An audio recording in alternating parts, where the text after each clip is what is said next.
있는 이슈를 살펴보는 시간입니다. 이슈 이수다.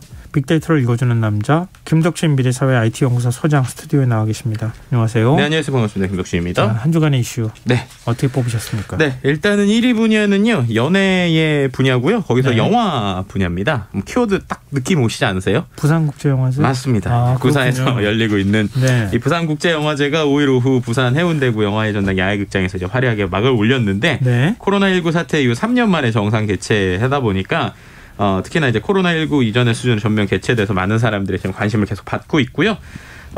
지금 이제 개막작인 이란 하디 모아게흐 감독의 바람의 향기 상영을 시작으로 해서 14일까지 영화의 전당을 포함한 7개 극장 30개 스크린에서 총 354편의 작품이 소개됩니다. 근데 이번에 좀 흥미로운 거는 이런 스크린 말고 동네방네 비프라고 하는 행사가 있대요. 네. 이게 좀 흥미를 끌고 있는 건데 뭐냐면 이제 해운대까지 영화제를 즐기러 오지 않아도 부산에서 집 근처 혹은 동네에서 무료로 영화를 볼 수 있게 이번에 이제 한다고 합니다.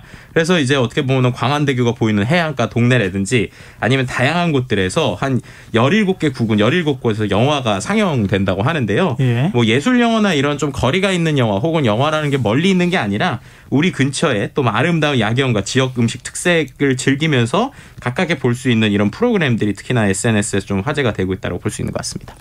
영화제에 참가한 감독이나 배우들의 모습도 굉장히 큰 화제가 됐어요. 네, 맞습니다. 실제로 이제 아주 흥미로운 것 중에 하나인데 이제 우리가 그 배우 이제 남우조연상 이제 넷플릭스 이제 제4회 아시아 콘텐츠 어워드 넷플릭스 오징어 게임으로 남우조연상을 받은 박혜수 씨라고 있는데 네네. 이분이 해운대 일대에서 그냥 가족과 느긋하게 산책을 하는 모습이 포착이 됐어요. 근데 유모차에 이제 아이를 싣고 해운대에서 이제 본인도 어떻게 보면 그 행사를 즐기는 이런 모습들이 좀 보여져서 사람들이 화제가 됐기도 했고요. 예. 또 이제 스타 감독들을 보는 것이 이 부산국제영화제 또 묘미라고 하는데 영화 브로커로 한국 시민들에게 이제 한국에도 얼굴이 익숙하게 이제 알려져 있는 일본의 고레다 히로카즈 감독 같은 경우도 그렇죠. 부산 시내에서 뭐 이렇게 SNS 인증샷을 찍거나 돌아다니면서 사람들에게 화제가 되기도 했습니다.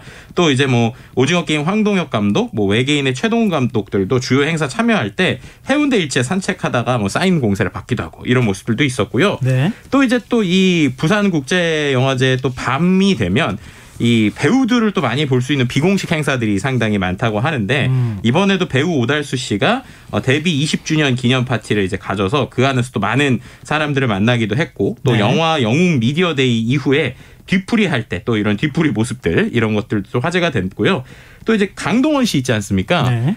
일명 강동원의 밤이라고 하는 행사가 벌어졌다고 해요. 그래서 그게 뭐예요? 송강호, 이병헌 씨 등 이제 어떻게 보면 친한 사람들이 함께 이제 즐길 수 있는 자리들이 있었는데 이런 자리에서 어떻게 보면 뭐 멀리 있거나 특별한 자리가 아니라 누구나 함께 할 수 있는 자리들이다 보니까 자연스럽게 부산 시민들도 이런 배우들이 우리 곁에 있구나라는 것들을 볼 수 있는 부분이 있었고요. 또 이제 부산 영화제가 끝난다고 부산에서의 뜨거운 열기가 끝나는 게 아니라 오히려 지금부터 벌써 보라해라고 하는 키워드가 보랏빛으로 단장하는 부산의 모습을 볼 수 있다고 합니다. 15일이죠. 부산에서 이제 월드 엑스포 유치 기념 방탄소년단 콘서트가 그렇군요. 네. 또 이제 벌어지게 되다 보니까 네네. 벌써부터 이제 뭐 파라다이스 호텔 근처 해운대 잔디밭 방향으로 대형 화면 설치되기도 하고 방탄소년단 뮤직비디오 틀면서 오가는 관광객들의 눈길도 붙잡고 있다고 하는데요. 부산역 일대에도 이제 BTS 관련 조형물 설치되면서 공연 기대하게 한다고 하고 있습니다. 뭐 배우들의 감독 네. 뭐 집 같은 느낌. 그렇죠? 그렇죠. 부산이 그렇게 영화의 어떤 중심 도시가 됐으면 좋겠다. 이런 바람이 드네요. 네. 자, 2위 주제 살펴볼까요? 네, 2위 IT 과학 분야고요. 키워드는 반도체인데요. 이게 이제 삼성전자가 TSMC에게 1위를 내줬다라는 소식 때문에 화제가 됐습니다. 이제 네. 대만 TSMC가 뭐 3분기긴 하지만 어쨌든 세계 반도체 매출 1위에 삼성전자를 제치고 등극할 전망으로 보이고 있는데요. 실제로 이제 TSMC가 인텔과 삼성전자 제치고 글로벌 반도체 매출 1위로 올라선 게 이번이 처음이라고 합니다. 뭐 워낙 이쪽에서 계속 뭐 여러 가지 최근에 치열한 경쟁이 있었는데 어쨌든 지난해 삼성전자가 메모리 반도체 호황에 힘입어서 반도체 매출에서 인텔을 제치고 세계 1위에 올라왔었는데요. 네. 근데 지금 TSMC가 이제 역전을 당하는 이제 TSMC가 그것을 또 제치는 모습을 좀 보여주게 됐습니다. 그러니까 뭐 메모리 반도체 업황은 좀 부진해졌는데 그렇죠. 파운드리 쪽에서는 그쵸. TSMC가 강하니까 TSMC가 매출이익이 오히려 지금 삼성전자를 앞지르는 현상이 나타났다. 네, 맞습니다. 예. 이제 말씀하신 대로 시스템 반도체 위탁 생산하는 파운드리 시장이 조금 굳건하기 때문에 이런 부분이라고 보시면 될 것 같고요. 전체 시장을 놓고 봐도 지금 시스템 반도체 규모가 메모리 3배 정도가 되는 상황이고 또 이제 고성능 컴퓨터, 그러니까는 우리가 AI 칩들 있잖아요. 이런 것들이 대부분 시스템 반도체다 보니까 이쪽 시장이 크다라는 부분이 있습니다. 삼성전자도 최근에 이러한 파운드리 시장을 이제 공장을 미국에 짓고 첨단 기술 경쟁에 나서고 있는 건데요. 근데 여기서 이제 좀 문제 하나가 삼성만 잘 한다고 이게 잘 될 것인가에 대한 이야기들이 나와요. 이게 무슨 얘기예요? 예를 들면은 TSMC가 대만 회사잖아요. 대만 같은 경우는 이 TSMC뿐만 아니라 대만의 많은 기업들이 함께 이 기업을 받쳐주는 기술들이 있습니다.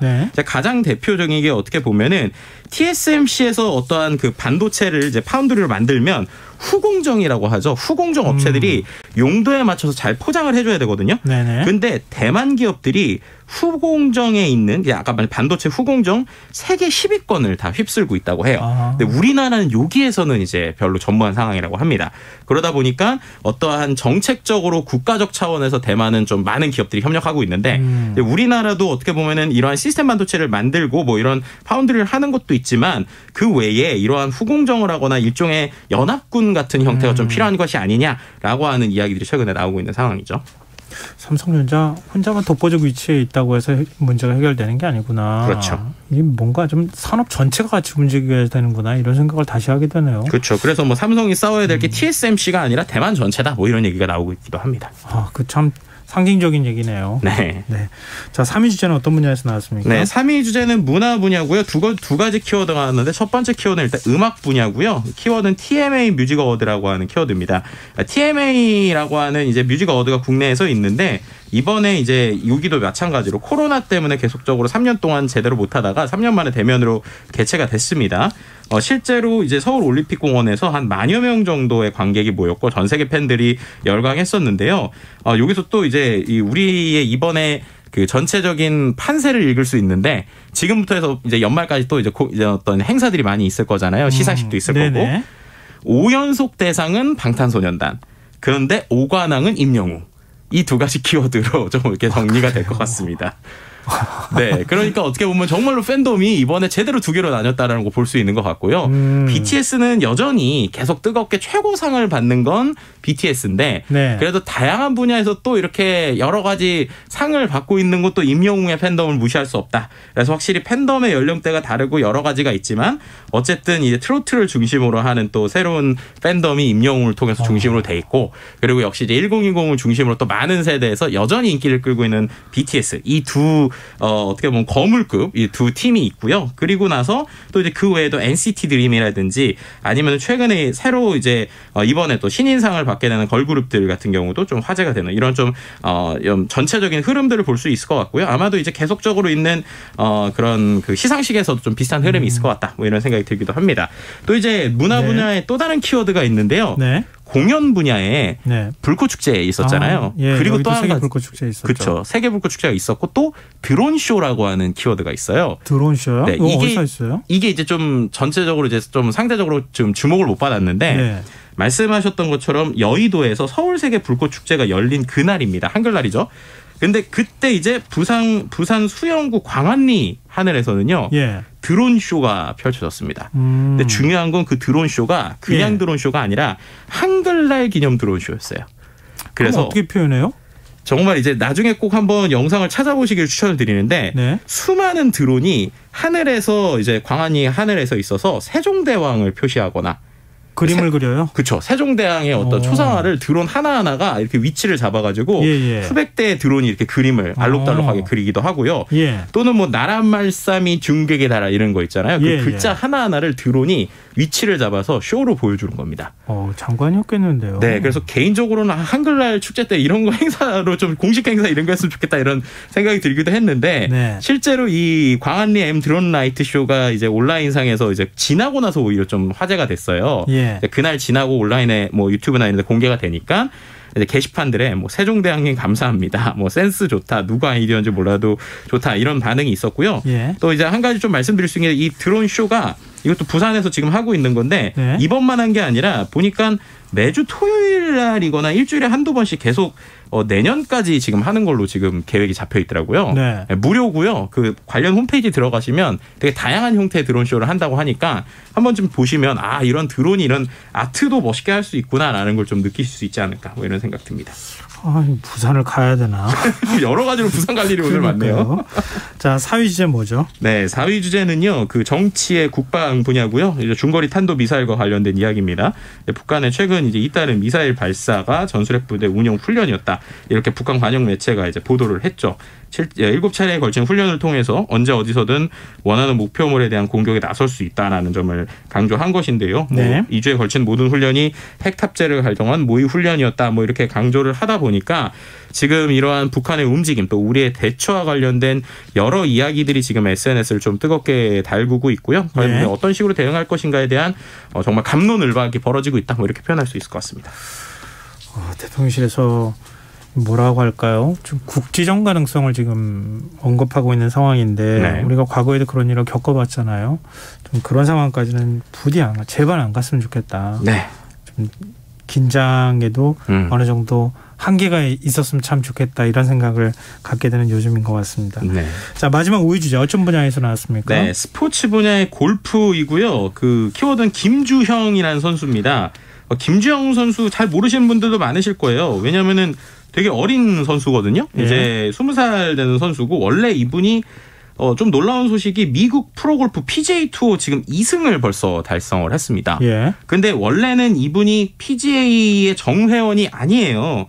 그러니까 원래는 이제 그 어떻게 보면은 특별 회원으로 처음에 초대를 받았던 건데요. 네. 초대를 받고 새 시즌 첫 출전을 했는데 PGA 투어 새 시즌의 첫 출전 대회에서 우승을 했었습니다. 와. 그리고 또 이번에 2승을 한 거예요. 예. 그런데 이 2승이 얼마나 놀라운 기록이냐면 20살 3개월 만에 2승을 한 거거든요.